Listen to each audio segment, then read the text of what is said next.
I always had a little bit of a imposter syndrome, didn't know, if I was actually good at stuff. One thing I always tell people that are starting out is, if you make stuff, make sure everybody knows about it. So post it online. Being humble on the internet is not something you should aspire to do. Hello, everyone. Welcome back to another episode of Untalented. We're back on the sofa again with Sam Beek from VP of Product at Veed. How you doing, Sam? Good. Yeah, great to have you on. I feel like I've been wanting to speak to you on a podcast for a little while now. Amazing. And we finally made it work. But for those who don't know, Sam, tell me what Veed is in a sentence. Yeah, so Veed is an online video creation platform. We basically help people and businesses make videos online. We help them with the creation and the editing and make sure that they achieve their goals. Amazing. I mean, I think when I first came across Veed, it was like the brand hit me in the face first. I was like, this looks epic. I want to know more. And I don't know, I'm sure it depends on what kind of person you are, but like when I land on a website and I feel like this is cool, that's what retains me. But I know other people feel different, but that's kind of my thing. And then I dove into a little bit deeper and it was great. And then I spoke to you and I was like, this is cool. The guy who's representing the product of Veed, you seem so authentic about what you're trying to build here, and it's all for the user and it all comes back to the consumer, which I love. Not to stroke your ego too much just yet, Sam. But first, instead of diving into the obvious questions that everyone will know, I'm going to do the this or that we used to do at the start of the podcast. 5 questions, quick fire answer. You don't really know what's going to come up, but let's just see how it goes. Let's go. All right. Least favorite app? BA. Oh my, I couldn't agree more. What do you think? Why is it so bad? It's so funny that, an airline app can make you hate the entire airline. But do you keep going back to it? Well, sometimes I need to fly with it, but I hate it. Yeah. I sometimes check in person because it's easier. I actually think, I'm sorry, BA, but I think that is the most common answer on this podcast. And I feel the same. Okay, cool. Favorite song at the moment? Ooh, I like Abacadabra by Lady Gaga. Love it. Listen to it. Love it. I haven't, but I will after this. Maybe we can have that jingle behind us. Favorite city? Amsterdam. Great.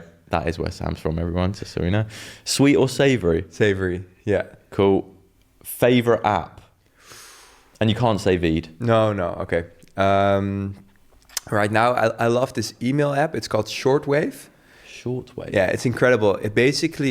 It is an AI email app. So it reads all the emails that you've written in the past, and then it suggests great replies.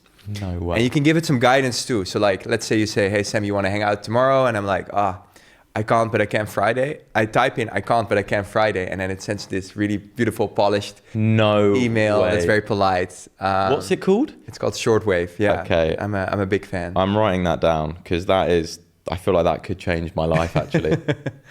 Does it work in your WhatsApps as well, or no? Not yet. But I sometimes feel like, I'm way more polite on email now than on DMs. Yeah. Amazing. Okay, cool. Let's dive in. I am going to ask the question that everyone knows is coming, but I'd love to know, Sam, who was the first person to make you feel like you had talent? Yeah, it's a tough question. I think, friends and family always make you feel that. But I think I always had a little bit of a imposter syndrome, didn't know, if I was actually good at stuff. And then when I was 18 or 19, I was always posting stuff that I was building online. And the founder of WeTransfer, Nalden, he reached out to me and he was like a big person in my network. I really looked up to him. And he told me like, hey, you want to get a coffee? I would love to work with you sometime and something like that. And that was like the best validation in the world. So yeah, I really thrive off that still to this date. What has to happen before that to make that coffee possible? Yeah, I don't really know, but I think one thing I always tell people that are starting out is, if you make stuff, make sure everybody knows about it. So post it online, talk to people about what you're making. And I think, people always need great creators or people that they can work with. And if you're posting on Twitter or Instagram, whatever, I think that really helps. I think that's so valid for like any creative business, especially at the moment, you know, there are so many, whether it's agencies or products, there are so many versions of things in the world right now. And I feel like sometimes the ones doing it the best aren't the ones shouting the loudest or shouting in the right way and self-promoting themselves. Yeah. A lot of creative agencies I know are really trying to double down on the self-promotional thing and become more known, which is totally fair. But it's like, how have we got here? Yeah. You've been going for this long to not be able to talk about your work. I think kind of like being humble on the internet is not something you should aspire to do. Yeah. I think the algorithms will sort out where you pop up. But, you know, like we're hiring tons of people, and sometimes, you know, I work with recruiters and things like that. But other times I'm just scrolling somewhere and I see something where I'm like, oh, that's cool. Who made this? Yeah. And I'll try to reach out to the person. Yeah. So I think that's so powerful. And, you know, Definitely. No, I love that. Okay, great. I want to come back a little bit into how you started in the industry and whether it was, you know, the Weed transfer thing or what happened before that, but kind of like, when did you know that you could get paid for what you're doing? When were you like, oh shit, this kind of is fun and it works? Yeah, I mean, very early on, I think I was always like a big computer nerd and a bit of a hustler. So, and at some point I realized that was, you know, a good combination. Yeah. So valuable blend. Yeah. So I started out, you know, helping old people, you know, on my blog, working with computers, installing their Wi-Fi when it was in high school, stuff like that. Yeah. And then, you know, people started asking me, you know, can you help me make a website? Can you help me make this? And I realized, you know, my skills are worth something. Yeah. And don't get me wrong, I was like paid €5 cash per hour. And then I met some people, you know, as I progressed, I met more and more people. And I also understood at a certain point, like, hey, you can make a little bit more money with this than what I'm doing now. So yeah, that really got me going. And then I think at some point, kind of the iPhone boom happened, and it became clear to me that, you know, you could make these apps not just for the people that live nearby, but for the entire world, and build something that really scales. That's interesting. So I started building apps. Most of them failed, but companies started then also hiring me to build apps for them. What were you just kind of building your own things? Yeah, like stupid stuff. Like I wanted to know which shops were open at night so I could buy cigarettes, and then I would make an app, you know, what's open at night. My friends loved it, but it was not great business. That is so cool. But then, you know, somebody sees that app, they're like, oh, this guy can make apps. Maybe he can make my app. Yeah. Maybe he doesn't just do cigarettes. Yeah. That's so cool. Wow. And was it like, did you study in engineering and software engineering, or was it? So yeah, I started out, you know, already in high school building stuff, helping people with their computers, stuff like that. Yeah. And then came out of high school and I really wanted to study something with computers. But so I started doing AI, which was not a big thing at the time. But I loved the idea of, you know, human stuff, psychology combined with computer science. But the academic world was really, really not for me. Yeah. I realized that, you know, I love to build stuff. I don't love to go too deep into the research that got us to where we are today. I didn't like that universities were like 10 years, 15 years behind on what was happening at companies like Google.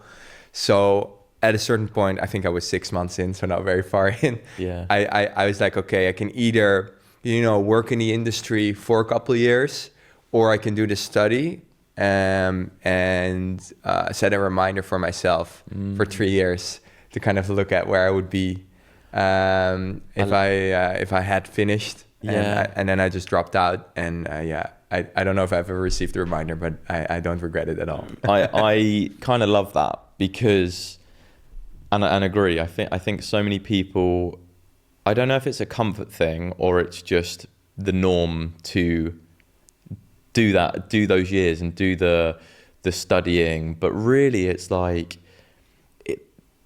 this is a big generalization, but because I mean, I studied product design at university, and I think like it was just uninspiring so many times. Like you're sat in some of these lectures and it was like, I don't even really believe in what the guy or girl is talking about to me here. Like it's like, surely this is more fun on the outside, which it shouldn't be. I feel like university or studying or wherever you go or college is like, that's the place for, in my head, it should be ideas and conceptualizing and things that fail all the time.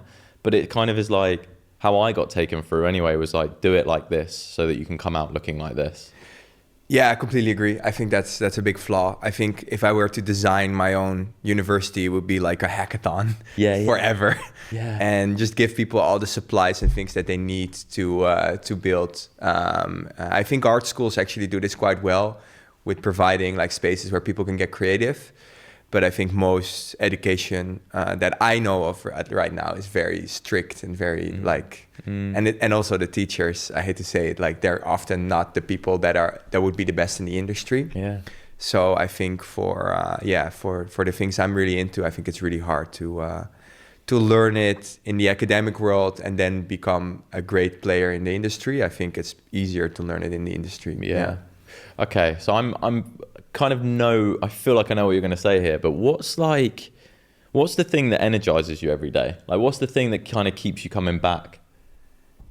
I think for me, one of the biggest things is building something that people use. Like, I think I just love that. I think when you build software, it's like, it's so easy to scale, so millions of people can use it. And the fact that I can figure out stuff that can solve problems for millions of users is, gives me a huge boost. Yeah. It started with your friends and cigarettes, and now it's like, oh wait, there are lots and lots of people we can help now. Yeah, totally. Yeah, so cool. Yeah. So what was like before coming into Veed, what was the objective there coming in? Like what was positioned to you and the challenge you were coming in to solve? Yeah, I mean, to be honest, I wasn't really sure I wanted to join Veed, but the founder, Saba, came to me and he was like, we knew each other. He was like, you should join, this company is exploding. And I thought it was quite high risk. At the time, it was very small. It was like 10 people or something. And then what he did is he started adding me to all the analytics tools, all the things. Yeah. Just kind of like, he was like, you can look around everywhere. And if you like it, if you want to talk, let me know. And I got these emails every day with how many users they had and how many revenue. And it was just growing so fast that I was like, okay, this rocket is about to take off.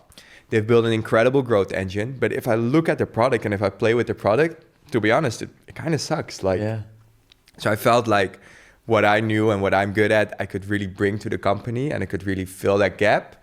But a lot of the other parts were already sorted out, and I was really impressed by, how much growth they got without having an incredible product. So that's why I came in. And then it was a really messy startup. The founders had never run a company before.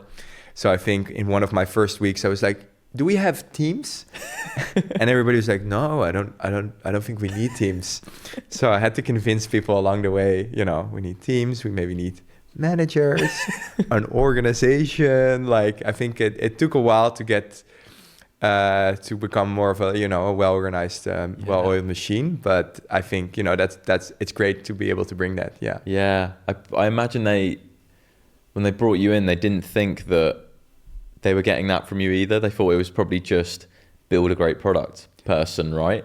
Yeah, I think I had no idea. Yeah. Wow, because that's like, I can see how high risk that might seem, but also just like kind of overwhelming, because you come in from, was it straight from WeTransfer as well? No, I was at another company for a brief bit, but yeah, it was definitely, there was a big delta. Yeah. But huge credit to Saba and Tim, the founders. They gave me a lot of freedom and they listened. They were not like, oh, we know better and stuff like that. And I also had to understand where they were coming from. And that was really fun, because I think, sometimes people, they come in from a more corporate background and they bring all the corporate processes into the company, and it just becomes this really slow, sluggish business. So I also understood, like, everybody's creative here. Everybody's pretty, good at operating in ambiguity. So let's build the business and the organization around that, and not make it too corporate. 100%. I think that's like the superpower of a startup, right? Is pace, totally. And you're lean, and everyone is up for doing different things. You know, the whole like, oh, you wear so many hats thing, but actually in a startup you kind of embrace that, because you're like, I want to lean into this because no one else is doing it, and if I do it and I feel like I'm doing it well, that's a very good thing for the business. Totally. You know? Yeah, we just try to hire people on energy and people that just felt like could do a lot of different things a little bit. I think that's really what you need at an early stage. Yeah. So I'd love to know how your mentality has changed from 10 people to, what are you, 200, about 200 people now? Yeah. And you've been there 4 years? 4 years, yeah. That is amazing growth. Like, congrats on that, first of all. But I'd love to know how the mentality of probably a lot of failing fast in the start, I imagine, if you retain that today, or it's more thought out. What's kind of your mentality around shipping, building products, fail fast quick, take your time? What do you kind of think? Yeah, I think my thinking about this is always kind of developing. In the beginning, we were like, ship everything as fast as possible, get it out there, get it in the market, and see how they respond. But now that we're serving millions of people, you know, that is also a little bit risky. And we need to make sure that, you know, our core, what Veed is and what people pay us a lot for, needs to be, you know, really solid and high quality, and that the customers that came in for that are actually still happy and continue to be happy. So the way I've organized the team a little bit is we have a lot of people on making what Veed is at its core just a lot better. But then we have also some kind of little gangs that go experiment and play and do things like that. Because I do think like by just improving your core, you get better and you make a better product. But if you look at, you know, what is really gonna unlock a whole new era of growth, you need a bit of that innovation, experimentation, play, and that's really fun. Definitely. I feel like it's so, we're in an industry, we're in a world where people's attention spans are becoming shorter and shorter, right? I'm sure you guys know that more than anyone at Veed. But it's more like, if the experience dips below their standards, they're happy to go somewhere else. And that's quite scary and quite risky. So it's like, but then how do you innovate and get the thing wrong, potentially, and risk that thing? Like, do you create these with the innovation gangs? I like that. Are you putting those features out to like really small amount of users, or like really loyal users, or how does that work? Yeah, it really depends. Like, we give them quite some freedom and we come up with ideas and then we just try it out. And it will never be stuff that is like front and center in the editor, which is our main product from the get-go. But for example, a while back we saw that, you know, ChatGPT was coming out with this ChatGPT app store. And we were like, oh, it'd be really fun if you could kind of generate videos from there with Veed. So if you're talking to ChatGPT and you want to make a video about what you're talking about, you can. So it was just kind of like a random idea. A few people picked it up and they made a prototype. We shipped that. And again, this is something that's shipped in the ChatGPT store, not really on Veed's platform. So I felt also like low risk there. But it completely took off. Yeah, really? Yeah. I think it's been incredible for our growth last year. People loved it. If you look at the top 10 apps of the ChatGPT store, we're always in there. Wow. So one of those moments where we realized, you know, nobody knew it was going to be that big, but we just tried it. And then obviously after it did well, we started improving it, but it was really successful. Yeah. It's cool to hear that you're embracing that stuff as well. I think a lot of people are reluctant to do so. But I think it's just like, that has to be, you know, I hate just saying AI as this broad term, but these AI tools, having those as close to you as a partner rather than this thing that it's an enemy in front of you.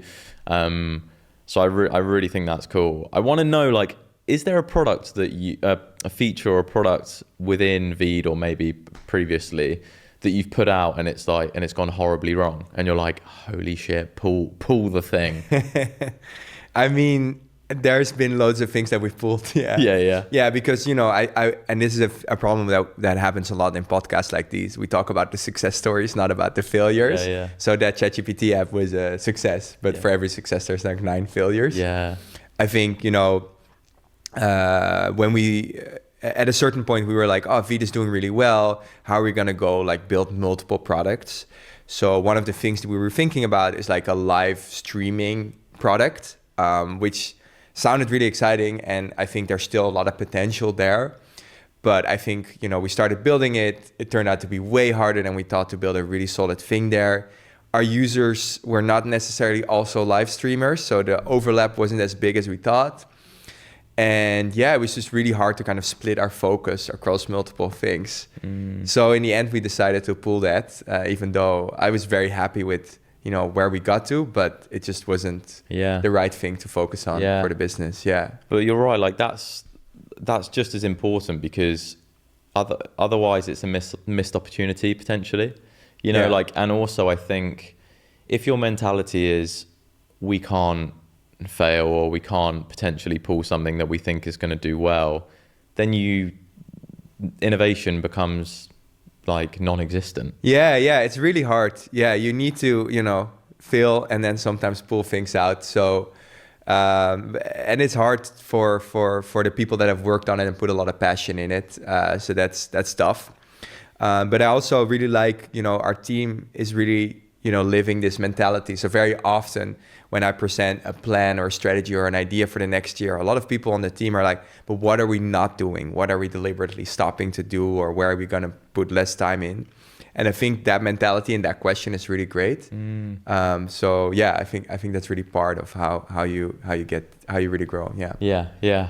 I remember when I spoke to you, probably maybe in like December or months before, we were talking about how we agreed that we don't think product leadership or product in general gets enough of a voice in the industry, and the industry being creative industry, tech, you know, new products, D2C, B2B, whatever it is. The voice of a product person feels like diluted in the whole org, and I want to know what needs to change to give that, to make more of, elevate that voice even further. Because the thing is that product leaders who I speak to are some of the most interesting people I've ever met, because you're amazing storytellers. You can speak the language of tech, design, creative, stakeholder, founder, investor, and so on, and know how to convey that story in a compelling way to each of those different people with very different traits. So what needs to change, do you think? Yeah, well, first of all, thank you for being so nice to product people. But I think the problem right now is that we talk about money too much and a business. I think when we talk about successful products or successful things, it is always kind of like, oh, this app has this much revenue or this many users and things like that. And I think that takes away a little bit of the art of beautiful products. So you know, what is a product actually doing for its customers? How is it helping the people? How is it making their lives better? I think that is something that benefits almost everyone. But yet we always talk about the few numbers that are mostly interesting for the shareholders. And I think that's something that we do in the media, but I do it myself as well. And I think shifting that conversation to be more about, okay, what value are we delivering? How are we helping people? I think that would really help. I don't really know where to start, but I think, if I were to, you know, make a podcast or start a publication, I think I would focus on that. Yeah, that's really interesting. Because not to go too deep into like how success is measured in your teams or at Veed, but is there, for you personally, is it just numbers based? Is it statistics based? Or is there a lot of like, it's hard to get objective with feeling and like user satisfaction, I guess. But how do you make both of those things important? Yeah, it's really tough because like numbers are fun because they communicate skill, but they never really make me feel anything. It's kind of sad. But yeah, the other day we shipped a really small thing, tiny improvement on the product. And the head of social at Ryanair, which Ryanair has the funniest social media, he posted about it organically. We didn't pay him or anything. Wow. He was like, wow, Veed has made this change. And I've been waiting for it for ages, chef's kiss. And I was like, I shared it with the team. And, you know, we can make as many millions as we want. Nothing feels as good as this. Like somebody just picking up on it and being very excited about it. And I think that's very important for me. Like those kind of testimonials from people that I respect, I think those go a very, very long way. I couldn't agree more with that. You're so right. There's no feeling in the money or metric result as much as there is when someone tells you how much they love that thing. Yeah. Like I always found that in the early days at Unknown, like when we were building the brand, if you do something or you did something that kind of you thought looked cool and you're kind of proud of, and then you get the appreciation from the industry of saying, oh, like love what you've been doing or what you wrote about, or it's like, oh, that makes me warm and fuzzy. That makes me more satisfied 100%, than 100%. The paycheck that it led to or the revenue that it led to. Yeah, bang on. So no, I love that, and I think you're right. It's product needs more of a voice in the conversation, and not just the conversation at C-level or director level or in the boardrooms. It's more like how much can you like weave into not just product teams and tech teams, but in creative as well. And I think a lot of people have the misconception of product people are more on the tech side and only are thinking about how clean is this code, whereas it's actually like you're so interested and you understand the value of the consumer experience, right? And when that consumer lands, that thing has to be amazing in the first 5 seconds for them to stay. Almost understand that more than a creative at times. So it's like doing more of that stuff, and I guess it is just shouting about it more and telling the stories that, like you told me, where it's based on the feeling as well. That's what satisfies you guys, not just the metrics. Yeah, totally. I think that's really, really, really key. Yeah. Great. Well, look, I also want to know, we're on the topic of products, like what makes a great product person in your head? I think there's 3 things to me. One is taste. I think a product person has to make so many decisions, and they have to think about, where are we going? So they have to have a very clear point of view. I think that's really crucial. So when I interview people or talk to people, I'm really looking for that edge.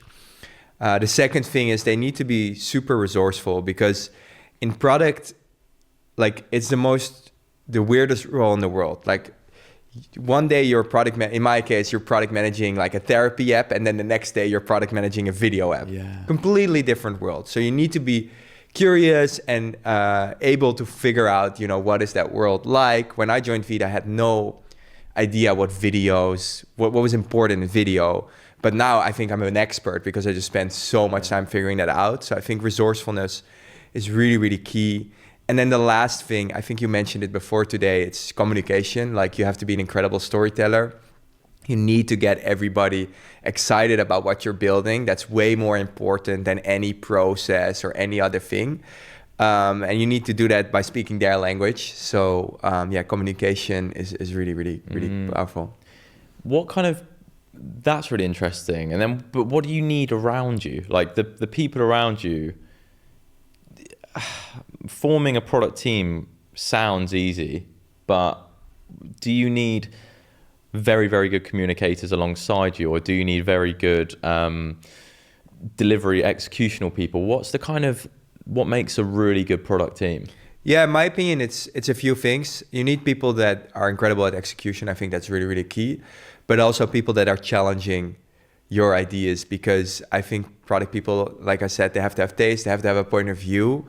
But when they're not being challenged, and when, a subject matter expert knows so much more about certain things. So for example, if you're working with a technical person, they probably know like, hey, if we do it like this, it's going to take 10 months longer than if we do it like that. And if we do it like this, we can actually get better results and stuff like that. So I think they need to be able to challenge the person. the people, but also be very good at execution and delivery. Interesting. And then like that must get more and more difficult the more you scale, because I imagine it's like not losing control, but more of like, holy shit, we need to retain quality and that needs to stay high, but we also need to grow. And I know the challenges that can cause, but like, how do you maintain high quality in, yes, a startup chaotic environment, but now like you're at 200 people, do you do it in the same way of maintaining high quality, or what needs to change? No, I think a lot needs to change. I think in the beginning, because you're such a small team, you can improve and change something really, really quickly.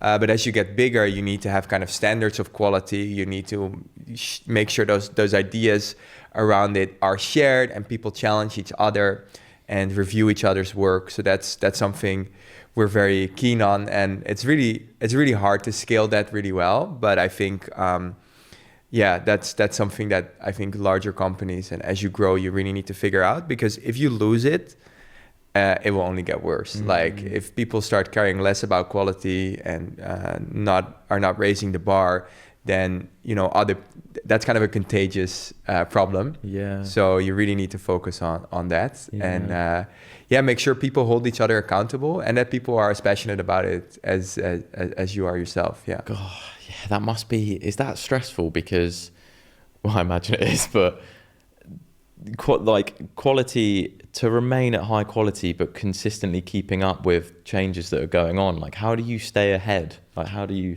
I think it's very stressful. I think that's the truth. I think it's really hard to do that. I think the way you do it is by doing less things. So to say like, hey, these are the few things that we want to be killer at. These are areas that we maybe want to explore, but also there's a lot of things that we're not touching. Mm-hmm. And there's a lot of companies that we don't want to compete with. And I think that really helps to kind of limit the surface area. Yeah. So how do you know when you personally are operating at your best? Like, what's the feeling, or is it a flow state? How does that look? It's so hard. I don't know if I've ever felt like I'm operating at the best. I think I always say like your success is defined by the problems you're running into. So,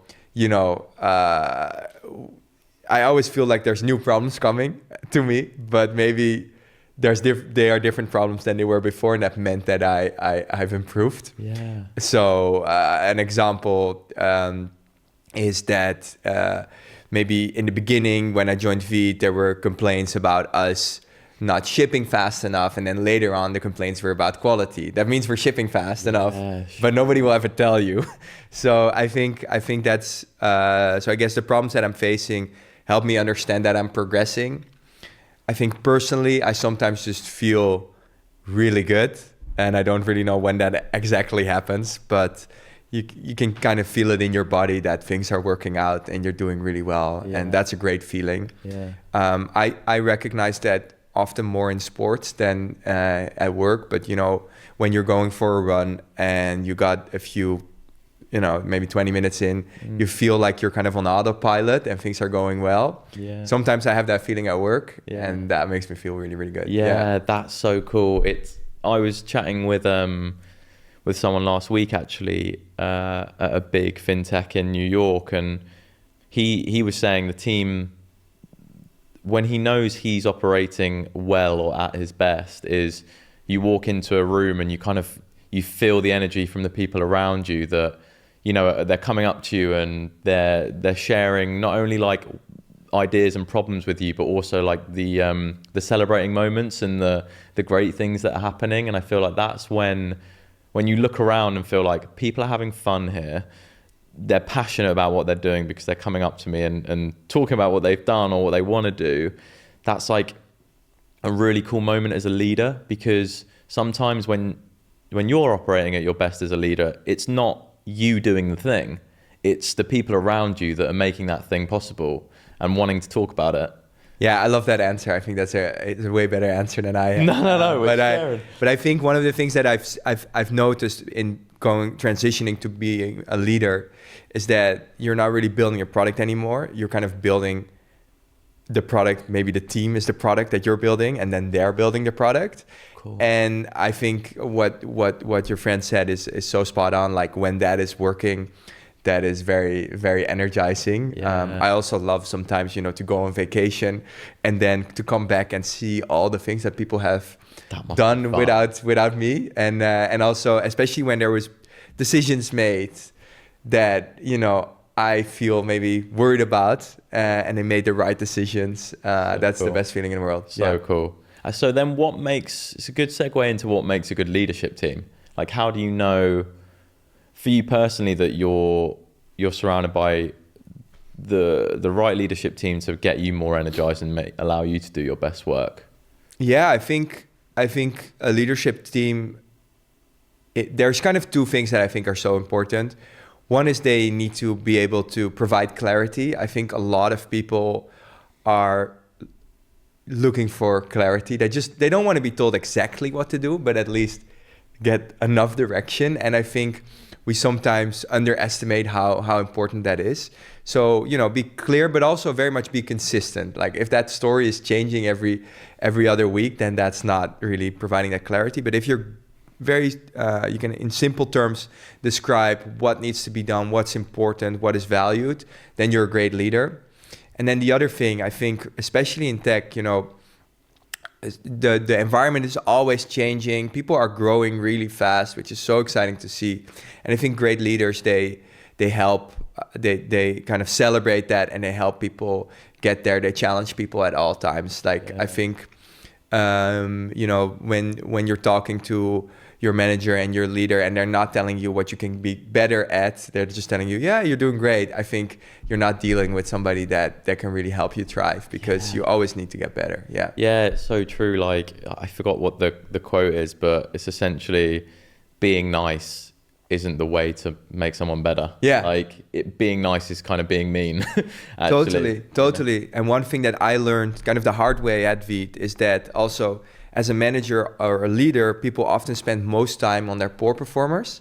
But if you actually channel all the energy that you spend on managing poor performance on your best performance, the return is way better. Like, those people get so much better. And I think that's a thing I now try to apply, and that I'm also trying to, you know, encourage others to do. Yeah, 100%. Yeah. So then we're here now, 2025, February the something. Let's skip forward 4 or 5 years. There are two questions in this, but the first one is, what needs to change in a product designer or a software engineer or whoever it is you're kind of overseeing? Let's start with design. What needs to change about them in terms of their traits or how they work or the tools they use for them to stay ahead and successful? Yeah, I think there's always been a debate about, should designers code, should they not code? I think now with AI, I think the question should be, should designers use AI to kind of bring their ideas to life? And my answer is, hell yes. Like, that is creating so many new opportunities, and it's definitely something, when I'm looking for designers, that I'm interviewing for.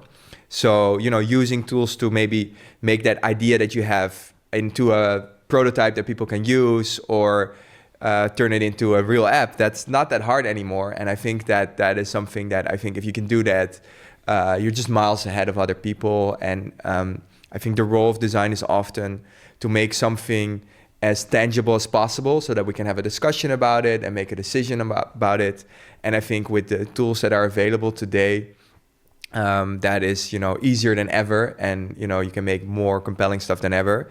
So that is one thing that I think everybody, if you start now, I think it's a great starting point. And then I think the second thing is, you know, I think interface is completely changing. I don't know, maybe 5 years is too short term, but I think in 10 years from now, we might not have iPhones in our pocket anymore. There might be these omnipresent things. I don't know what it's going to look like. So I think designers need to shift their thinking from user interface that is, you know, a very simple block in your hand or on your screen, to something that is way more present and has different ways of interacting with it, whether that's voice, visual, gestures. I have no idea. Or maybe it's something that, you know, maybe the Uber of the future is just a car arriving the moment you walk out of a building. I have no idea. Yeah. But like, I think elevating your thinking about those types of things, I think is really interesting. And I think, that's going to be really crucial in the future as well. Yeah, I agree. I think it's more of a paradigm shift than a development of what we currently have. I was having this exact conversation yesterday, and I think is the key thing here. We're thinking too small of what 4 or 5 years time might be. I think you've answered it perfectly, but we're so used to this screen or picking something up even, or the little square app that you've got to press to get somewhere. And it's like, you're right, like let's take that whole thing out of the equation, then what happens? Who do you talk to? Who do you rub your fingertips to make the thing happen? I think the technology is there. It's just about leveraging it in the right way and it being used for added value. I think that's it. Yeah, totally. And I think that transition will take time. So that's why I would encourage any designer right now to kind of start on it, because like when mobile phones came around, the first websites and apps were just like desktop websites that were kind of squashed into the screen, and it was terrible. And I think people that started to kind of shift and thought about a mobile first world became very successful and made very interesting products. And I think, this next shift will go like that as well. And people need to think about it in such vastly different ways that it's going to be quite hard. But I think if you figure those things out, you're going to see, build great things. Yeah, agreed. And then just quickly on that, when we say to a designer, start using AI, like I think that could also break their brain. So what does that look like? What what would you do? Would you just download something and get started, or what do you think? I mean, I think my answer will age very fast. Yeah. But I think what I would do right now is I would go to like Lovable, which is a new app. It's a website, and you can type in a little prompt and it will make like a website or an app for you. So you can say, make an app that allows me to remove my background, and it will make that app for you. Yeah. And once you feel that once, you get hooked. Wow. So I think that will give them energy. Yeah. And then cool. From there they go on their journey and learn more. I'm going to go and do that straight after. Yeah, you should. That is so cool.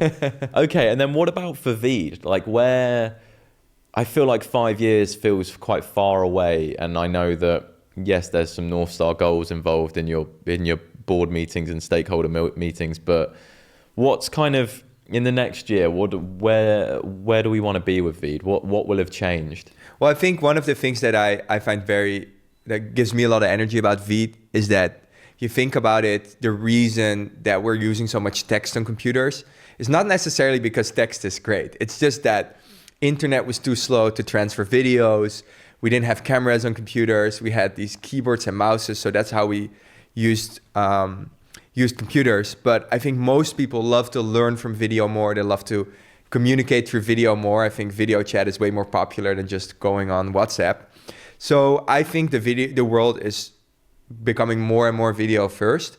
And I don't think there's like a go-to video creation place. Like there's not a Word for video. There's not a PowerPoint for video. So my hope in the long term is that Veed will become that for video. And I think in the short term, we're doing that in the places where it makes most sense, which right now is helping people make videos for social media, because I think that's where a lot of people need to post a lot, but they have no idea how to make great content. And we have that, we know that, we have that science, and we can help them apply it. Yeah. So who is your main consumer right now, and would you want that to, and what do you want to expand into?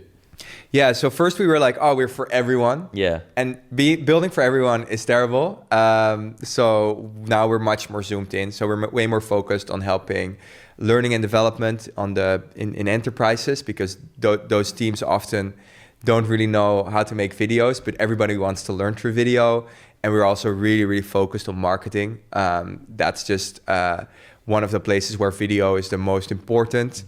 And back in the day, you could make like one video a month and that would be fine. Now you kind of have to make one video a day. God. So all of these people, they're like they're looking like you, and they're like, fuck, how am I gonna do that?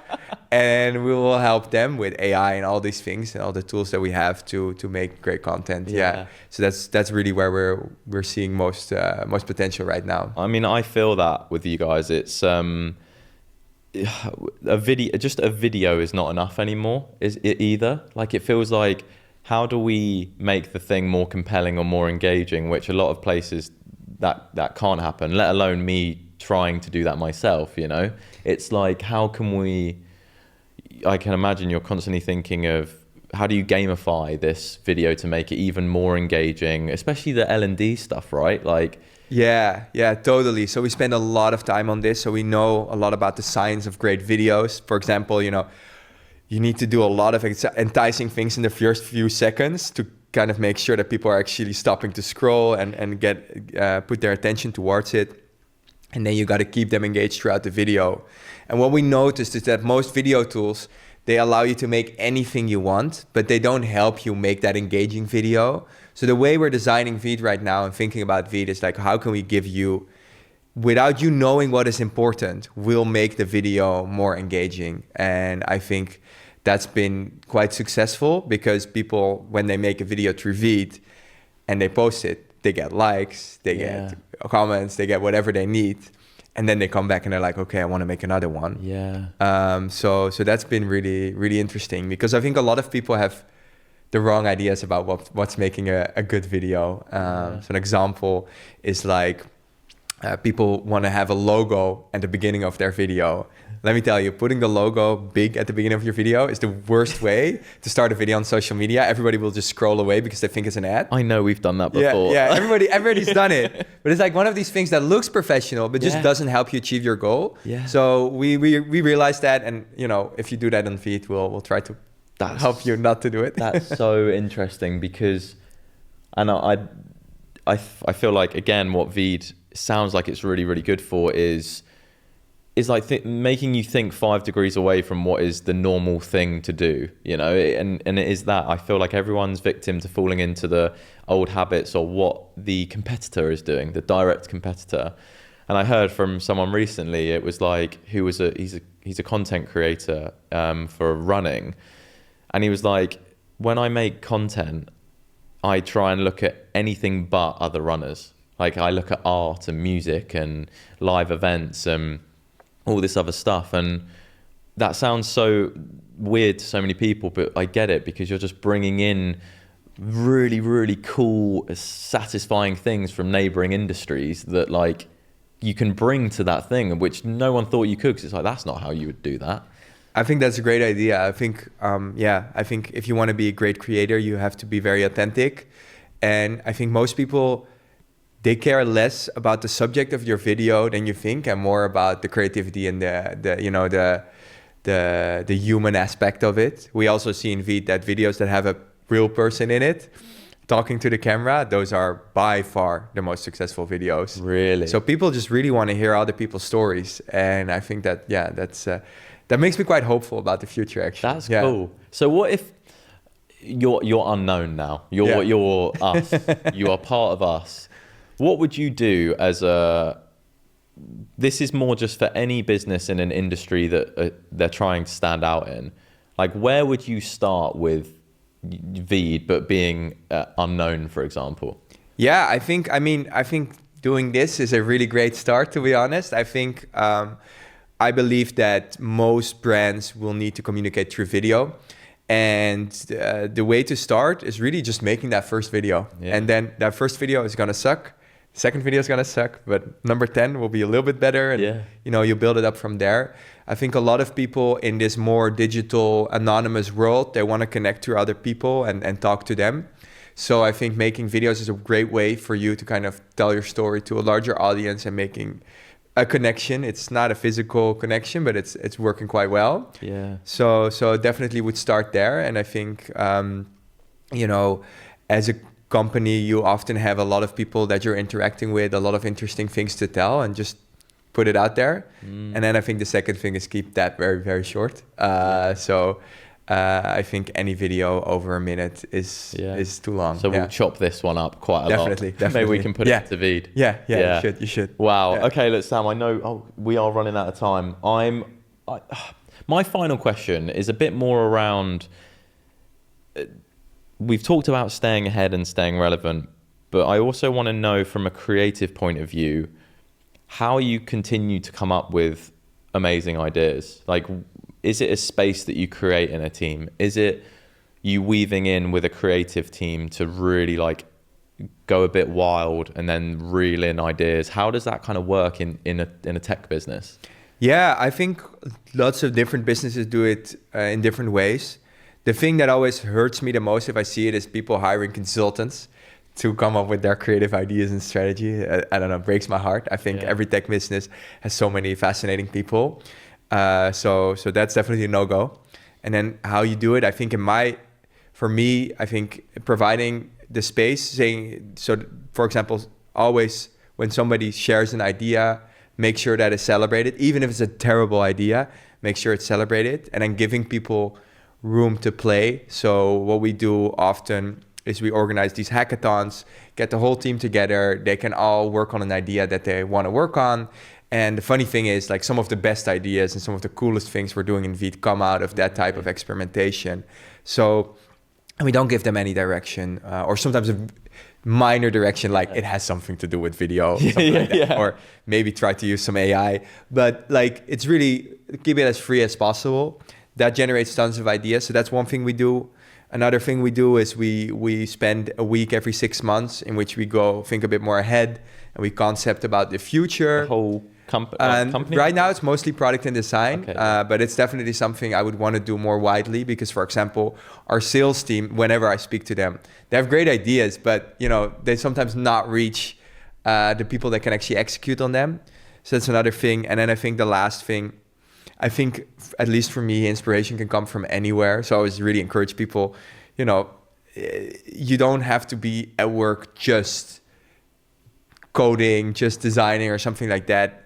Try to follow that inspiration. So I watch a ton of YouTube and TikTok at work just because I want to understand what are the dynamics of the modern videos. And that inspires me a lot. But like, I think a lot of people, if they would see me watch YouTube, they would be like, oh, you're not really working. But I think that is work too. So I always, people are mature enough to manage their own time. So like use that too to kind of find things that you find inspiring. And I think those will often turn into interesting ideas as well. Love it. That's so cool. Annoyingly, that is all we have time for, Sam, but that was so fun, man. I feel like when I speak to you, it feels, every conversation is really like, it is just really progressive and there's a development to it. And I feel like that is just in your nature of like iteration and the next thing and then what and then what. And that's like really refreshing to a lot of people, I imagine. So it's like, especially leading a product team in a tech company. So, I mean, it's been so good having you on. I really appreciate it. Thanks, Sean. Thanks for having me. I loved it. Of course, man. All right. That is it for another episode. Thank you, everyone. Thank you, Sam. And